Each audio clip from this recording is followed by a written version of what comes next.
কি ব্যাপার সাহেব, আপনি এই যাবৎ 5 কাপ চা খায়া ফেলাইছেন। আপনি কি এনে চা খাইতে এসে নাকি কারোর লাগে অপেক্ষা করতেছেন কোনটা? না, আমি আসলে ওই যে সামনে অফিসটা দেখতে পাচ্ছেন, ওখানে আজকে আমার ইন্টারভিউ দিতে আসছি। ও, আপনি ওই অফিসে ইন্টারভিউ দিবেন?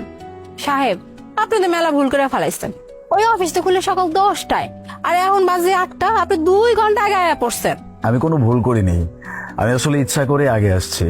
আমি জানি যে অফিস 10টায় ওপেন হয়। কি করলেন? ইচ্ছা কইরা কি এরকম আগে বয়ে থাকে? হ্যাঁ, আর কিছু না মনে করলে কি জানতে পারি মানে আপনি আগে ভাগে কেন আইছেন? আপনি তো চাইলে ওই যে 9টা 9:30টার দিকে আইতে পারতেন। 2 ঘন্টা আগে আপনি এখানে বয়ে রয়েছেন। অ্যাকচুয়ালি ব্যাপারটা হচ্ছে কি, ছোটবেলা থেকে আমার বাবা আমাকে একটা শিক্ষা দিয়ে আসছে। আমাকে বলছে যে তুমি যদি কখনো কোনো জায়গায় কোনো কাজের জন্য যাও, তাহলে সেখানে অবশ্যই সময়ের আগে যাওয়ার চেষ্টা করবা। তাতে করে তুমি যেখানে যাচ্ছ সেখানের মানুষ যখন তোমাকে দেখবে তুমি সময়ের আগে সেখানে উপস্থিত হয়েছো, তাদের তোমার প্রতি একটা পজিটিভ থিঙ্কিং তৈরি হবে। তুমি যে সময় নিয়ে অনেকটা চিন্তা করো, তুমি যে সচেতন, এটা তারা বুঝতে পারবে। তারা তোমাকে একটু অন্যভাবে ট্রিট করবে, আর তোমার নিজের কাছেও ভালো লাগবে। একটা সুন্দর অভ্যাস তৈরি হবে। যে কোনো কাজে যাওয়ার আগে তুমি অবশ্যই এটা চিন্তা করবা যে আমি যেন সেখানে আগে পৌঁছাইতে পারি। দ্যাটস ইট, এই জন্য। ও আচ্ছা, বুঝলাম। আপনার কথা শুনে তো মেলা ভালো লাগলো। আপনি অনেক সময় সচেতন মানুষ, তাই না? মানে সময় মতো এক জায়গা পৌঁছাইবেন, তারপর কেউ যেন কিছু না কইতে পারে। যাক, ভালোই লাগলো। আচ্ছা, আপনারে দেখা তো মনে হইতেছে আপনি শিক্ষিত মানুষ, পড়াশোনা তো মনে হয় মেলা দূর পর্যন্ত করছেন। আচ্ছা, আপনি কি পাস দিয়েছেন? জি, আমি মার্কেটিং নিয়ে পড়াশোনা করছি, আর এখানে যে আমার ইন্টারভিউ না, মার্কেটিং ম্যানেজার পোস্টেই আর কি। ও আচ্ছা, ওই মার্কেটিং ডিপার্টমেন্ট লয়ে আপনি পড়াশোনা করছেন? ইয়া তো মেলা বড় পড়াশোনা। আমি তো আসলে পড়াশোনা তেমন একটা করি নাই, বুঝছেন, সুযোগ পাইনি।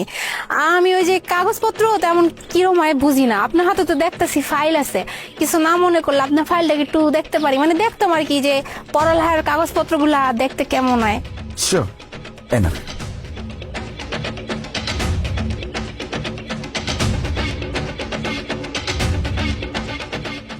সাহেব, এই কাগজ দেখে তো মনে হইতেছে মেলা শিক্ষিত। আপনার মেধা শক্তিও মেলা বেশ ভালো। আচ্ছা সাহেব, লন আপনার ফাইল। Thank you. মাই ফোন দিল। হ্যালো মা, কি কইতেছো? আরে তুমিও না কয়দিন পর পরই সমস্যাটা করো। এখন কি করবা? আচ্ছা ঠিক আছে, তুমি থাও, আমি আইতেছি। হ্যাঁ হ্যাঁ, আমি আইতেছি 5 মিনিটের মধ্যে আইতেছি। আচ্ছা রাখো। সাহেব, এখন কথা কইতাম, আপনি কি আমার এই দোকানে 5টা মিনিট বইতে পারবেন? আমার একটু বাড়িতে যেতে হইব। আপনার দোকান দেখবো, আপনি বাড়িতে যাবেন, যদি দেরিতে ফেরেন তাহলে তো আমার ইন্টারভিউ লেট হয়ে যাবে। না না না, আমি দেরি করুম না। আসলে হয়েছে কি, ওই আমার মা বুড়া মানুষ তো, ওই রান্নাঘরে চুলা জ্বালাতে যে গ্যাসের জন্য কি করে ফেলেছে, আর নাকি চুলা গ্যাস হইতেছে না। এখন আপনি কর, যদি গ্যাসটা ঠিক না করতে রানতে পারবো না। আর মা তত বুঝতে না। ওই যে আমার বাসায় যে এই সামনে যাইতে 5 মিনিট লাগবো, আমি যাবো, যাই গ্যাসটা ঠিক করে চলে যাবো। আপনি শুধু 5টা মিনিট আমার দোকানটা একটু সামলান। আচ্ছা ঠিক আছে, সমস্যা নাই, আপনি যান, আমি দেখছি, কিন্তু একটু প্লিজ তাড়াতাড়ি আসবেন। হ্যাঁ হ্যাঁ, আপনি চিন্তা করবেন না, আমি যাবো আর আমো, ঠিক আছে? ঠিক আছে। আহেন।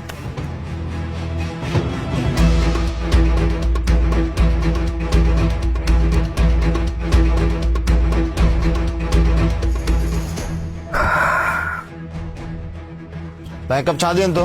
চা কত করে? 100 টাকা ভাই। 100 টাকা মানে? আপনার চা বড় জোর 20 টাকা 30 টাকা হতে পারে, কিন্তু 100 টাকা কি স্পেশাল আছে? না মানে অ্যাকচুয়ালি আমাদের চায়ের সাথে ছোট্ট একটা অফার আছে। যেমন? অফারটা হচ্ছে, আপনি যদি আমাদের এখান থেকে 1 কাপ চা খান, তাহলে এই চায়ের সাথে আপনি 2 প্যাকেট লেক্সাস বিস্কিট ফ্রি পাবেন। বাহ, ভালোই তো। 1 কাপ চায়ের সঙ্গে 2 প্যাকেট বিস্কিট ফ্রি। আচ্ছা ঠিক আছে, দেন 1 কাপ চা দেন। 1 মিনিট। এই যে, এই যে।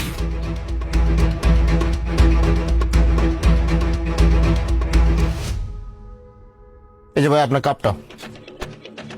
Thank you. এই যে আপনার 100 টাকা। তাই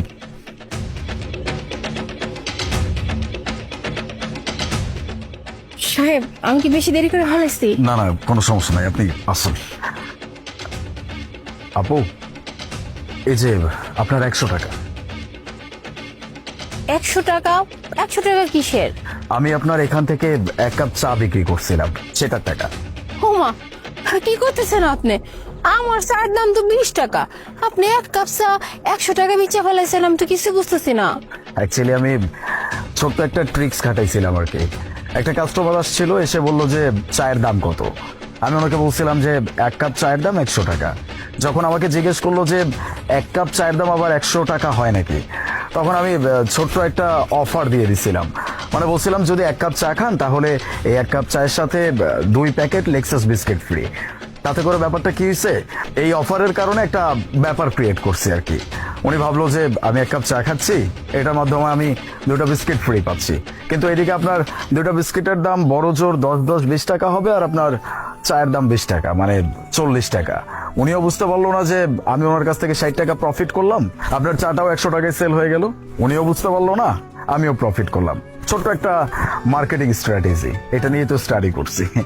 ওরে বাবা, আমি তো দেখতেছি আপনি মেলা বুদ্ধিমান, মানে আপনার বুদ্ধি মেলা আছে। মাত্র 20 টাকা দামের চা আপনি 100 টাকা বেচে ফেলাইছেন, মানে 60 টাকা লাভ, অথচ কাস্টমার বুঝতেই পারলো না। যাই হোক, আপনি জীবন অনেক ভালো করবেন। ঠিক আছে আপু, আমি তাহলে আসি। এক্সকিউজ মি, আপনার ইন্টারভিউ হয়ে গেছে? ইন্টারভিউ হয়ে গেছে মানে ঠিক বুঝলাম না। মানে হচ্ছে আপনি যে কোম্পানিতে ইন্টারভিউ দিতে যাচ্ছেন সেই কোম্পানির ওনার আমি। আপনি ওনার কি বলছেন? আপনি চায়ের দোকানদার না? আপনি সকাল থেকে এখানে চা বিক্রি করছেন। এখন আপনার মনেই হতে পারে যে উনি কি বলতেছে, উনি এখানে চা বিক্রি করতেছে আবার বলতেছে ওই কোম্পানি ওনার। হ্যাঁ, আমি ওই কোম্পানি ওনার আনিকা মিলন মোনা। আসলে আমি যখন আপনার সিভিটা দেখছি তখনই না আমার কাছে মনে হয়েছে আপনার ইন্টারভিউটা আমি একটু অন্যভাবে নিব, কারণ আমরা তো অ্যাজ ইউজুয়াল সবসময় ইন্টারভিউ কেবিনে নেই, কোশ্চেন করি, answer pi, that's it. But আমি চাচ্ছিলাম আমি মানুষটাকে এমনভাবে পরীক্ষা করব যাতে করে আমি আমার কোম্পানি যে মার্কেটিং এর জন্য যাকে আমি নিতে চাচ্ছি সে আসলে মার্কেটিং এ কতটুকু এক্সপার্ট। আমি এইটা দেখতে চাচ্ছিলাম যে আমি যে ক্যান্ডিডেটকে হায়ার করব, মানে আমার মার্কেটিং এর জন্য, যে সে কিভাবে তার প্রোডাক্টটা তার কাস্টমারের কাছে সেল করবে উইথ প্রফিট। তো আমি তো দেখলাম আপনি একদম 100-এ 100, মাত্র 20 টাকা 1 কাপ চা আপনি বিক্রি করলেন 100 টাকায়, অথচ কাস্টমারও বুঝতে পারলো না। আর এদিকে কি হলো, আমারও লাভ হলো 60 টাকা। সো আপনাকে তো আমার দরকার, মানে আমার মার্কেটিং ম্যানেজমেন্টের জন্য আপনি পারফেক্ট, আমি আপনাকে হায়ার করলাম। আর হ্যাঁ, এতক্ষণ এখানে যা কিছু হয়েছে পুরোটা কিন্তু আপনার ইন্টারভিউ ছিল। আমি আপনাকে একটু রিকল করাচ্ছি। এই যেমন আপনি এখানে আসলেন, আমি আপনাকে জিজ্ঞেস করলাম যে আপনি আগে কেন আসছেন, আপনি কিন্তু বললেন যে আপনি সবসময় টাইম মেনটেন করেন, তার মানে you are very punctual at time. Okay, তারপরে আমি যখন এখান থেকে যেতে চাইলাম, মানে আমি বললাম আমার বাসায় যেতে হবে, আপনি কিন্তু ঠিকই আপনি আমার হেল্পটা করলেন। তার মানে আপনি মানুষকে হেল্প করতেও রাজি, তাতে আপনার ক্ষতি হয়ে যাক সমস্যা নেই। এছাড়া যখন আপনার কাছ থেকে আমি আপনার পেপারস গুলো নিলাম দেখার জন্য, তখনই কিন্তু আমি আপনার সব কোয়ালিফিকেশন, আপনি কি করেন না করেন সবকিছু কিন্তু আমি দেখে নিয়েছি। তো তখনই কিন্তু আমি মনে মনে আপনাকে সিলেক্ট করে ফেলেছি। যাই হোক, সো আশা করি আমার কোম্পানিতে আপনার জব করতে কোনো প্রবলেম হবে না। সো কালকে থেকে জয়েন করবেন। Thank you ma'am, thank you very much. আমি না জাস্ট ইমাজিন করতে পারছি না যে এইভাবেও আমার চাকরিটা হয়ে যাবে। চাকরিটা আমার অনেক দরকার ছিল ম্যাম। আপনাকে যে কি বলে ধন্যবাদ দিব, আমি আমি খুবই খুশি হয়েছি। Thank you, thank you, thank you very much. You are most welcome. So কালকে দেখা হচ্ছে। Okay, ji sure. আমি তাহলে আজকে আসি। আসসালামু আলাইকুম।